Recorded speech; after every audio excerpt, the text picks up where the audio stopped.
What an experience you had. I'm so intrigued by you because I kind of feel like this one of the reasons I don't think I'd ever want to play Survivor is because I don't want people to be mean to me, and I felt like people were mean to you, Jess, and it's hard to watch. What was it like for you being Yeah. out there? I felt like I was taking crazy pills. I was like, what am I doing that is like making people respond this way to me? I do feel like, I mean, I said this in my pregame press. I think that there are some people that I rub the wrong way, especially people who take themselves very seriously. Or I have had times where if I feel like there are certain people, especially women, who don't take kindly to me because maybe I just almost seem too comfortable in my own skin or something like that. So I can only imagine what the reasons were, but I don't even remember what the question was, but it didn't feel good to be out there. I thought I was being crazy. I thought I was like, am I being oversensitive because I'm not sleeping? Well, I guess I'll just grin and bear it. And that's what you saw out there. I was grinning and bearing it. I tried very hard to connect with the girls on the first day. And it was quite like when Jelinski and Q were doing the sweat task, and they didn't show any of that, but I was like talking to them a lot, a lot, a lot, a lot. And Kenzie was the first person I tried to talk to when we were marooned. I like grabbed her hand and I was like, I'm so glad that we are getting to play this game together because I had this huge crush on her in pregame and it just didn't work out the way that I had hoped. Yeah, talk to me a Oh little bit about. well. Yeah, no, I like totally can feel that. And it's interesting you talk about Kenzie there and that connection. We see even in this episode her trying Yeah. to have a conversation, but clearly we saw as you were leaving that you weren't trusting what she was selling to you. What was it about Yeah. Kenzie that drew you to her originally and then pushed you away from her towards the latter stages of your game? In pregame, she just like had this really like warm magnetic smile. She was doing embroidery and she was sitting in like a very central place in the sequester area where if you had to go back to your tent you would everyone was walking by where she was, so she was like in a very public part of the pregame area. And so I just felt like, I don't know, she just like gave off these like really warm and friendly vibes and I thought that we could work well together. But by the time in the first episode where she's like, so we're going to talk strategy. And I'm like, well, I'm playing a slow game. I had understood very early on that she did not want to like play strategically with me. And so Yeah. I was kind of trying to deflect because I don't want to tell her anything because I was like, anything I tell you, you're going to use as ammunition against me. Like, I already know that you're very close to everyone but me. I don't want to tell you anything.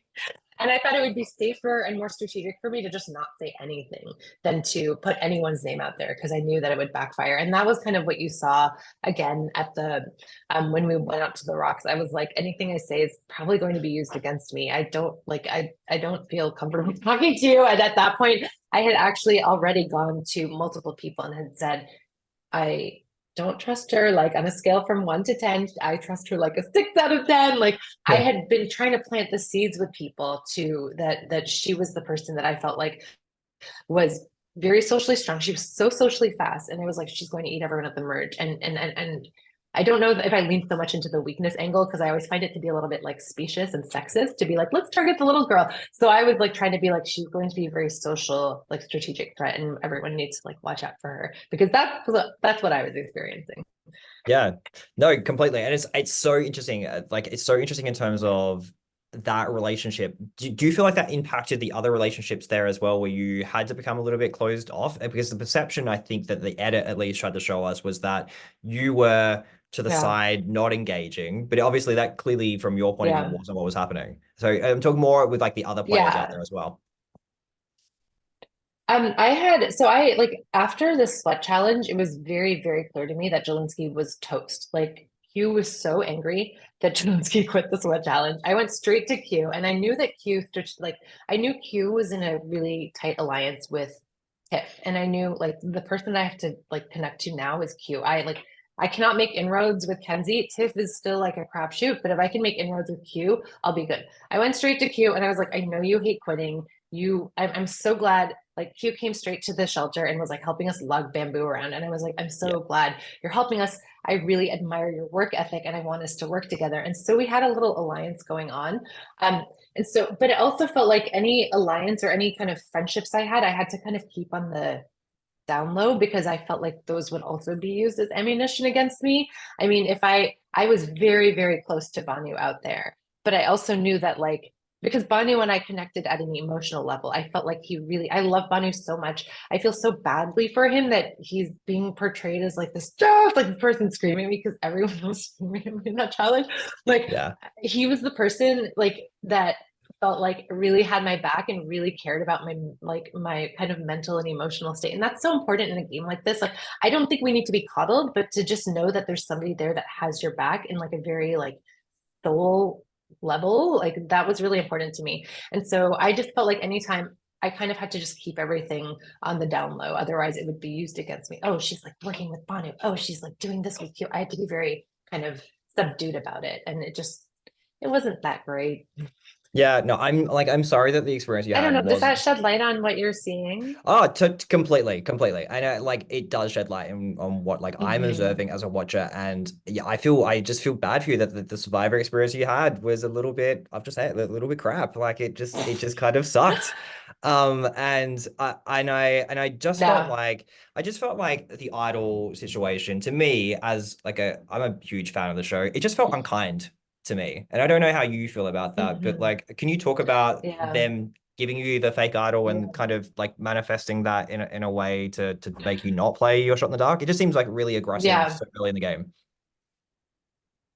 Yeah, so at the very first tribal council, they were trying so hard to get me to play my shot in the dark. So Q, I knew from Q that I was safe, but Q kept kind of insinuating you might want to play the shot in the dark, but in a way where I felt like he was saying it because someone forced him to say that. And so Yeah. at the first tribal council, I was like, I'm safe, I'm fine. I actually tapped him on the shoulder and I was like, I'm not playing the shot in the dark. And he looked at me and kind of gave me this look that was like, that's the right call. And I was like, I'm good. I trust you 100%. By the time, by the time the second challenge ended, I knew that the perception was that I was the reason why we failed that challenge and like watch the tapes like it was not me alone who sucked, like we all collectively sucked, like it was not just me. But I think like it became clear that the perception was I was the weak link. So I knew that I was like basically dead meat to Q.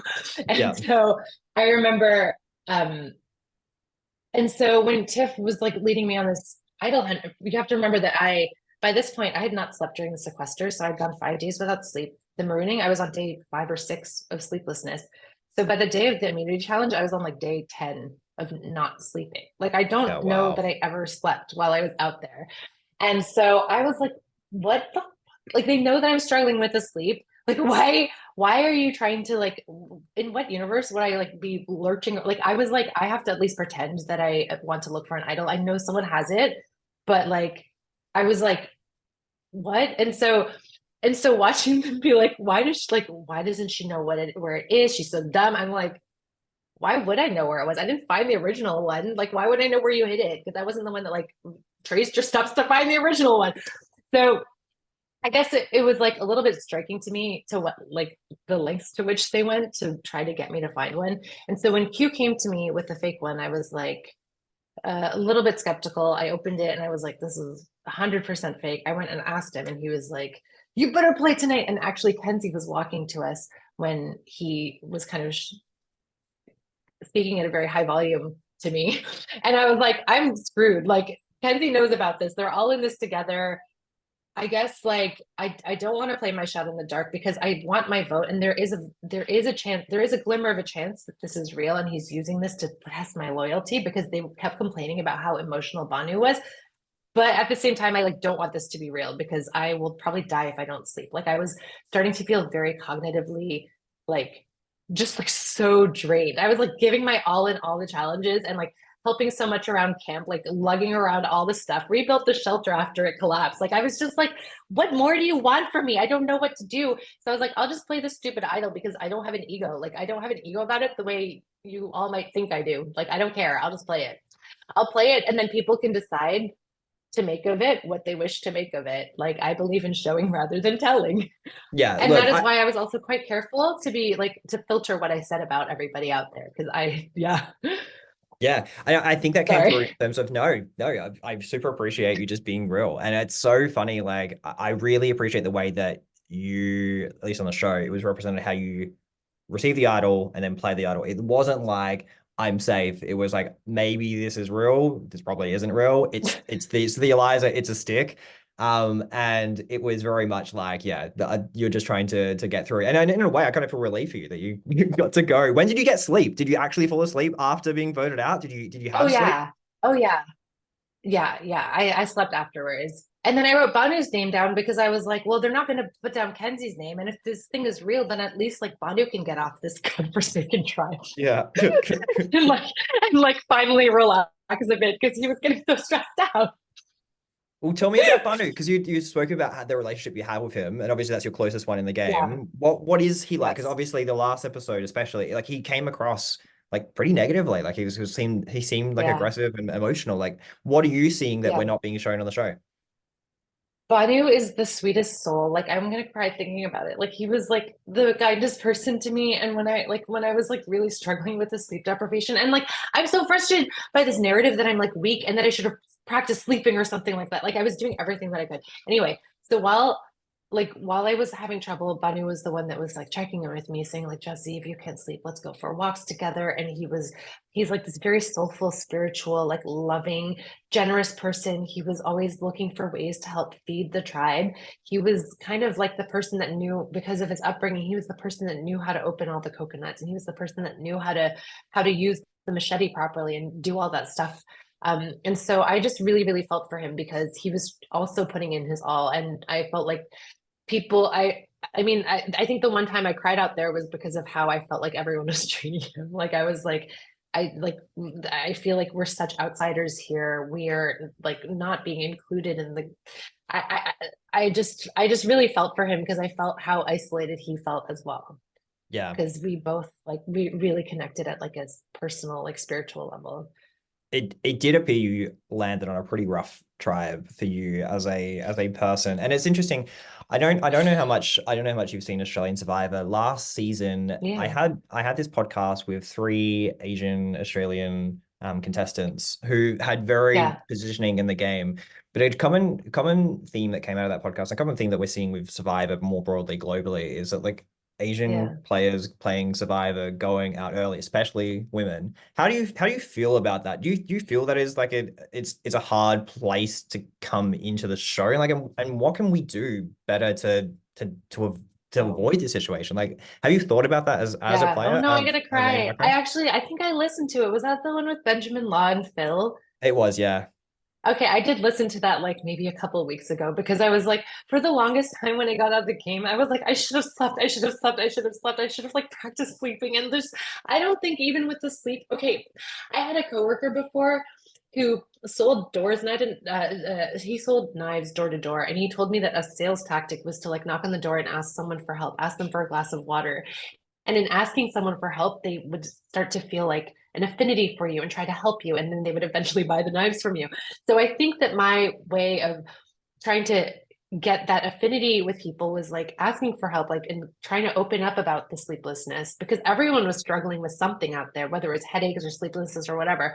Um, and so, sorry, you were talking about the Brink of Reality, the podcast with those contestants, and how well my hot take is we should bring back Cook Island because I do feel like Asian women, like no matter whether you're like strategic or like strategic and like more subdued or like I even feel like the read of me as like introverted is crazy because I'm not introverted. I'm the most extroverted like extrovert. I love talking to people. I love connecting with people. And so this Yeah. narrative that I like don't take social initiative is so annoying. I'm sorry, I'm kind of going crazy here, but No. I do feel like it is hard to find your footing.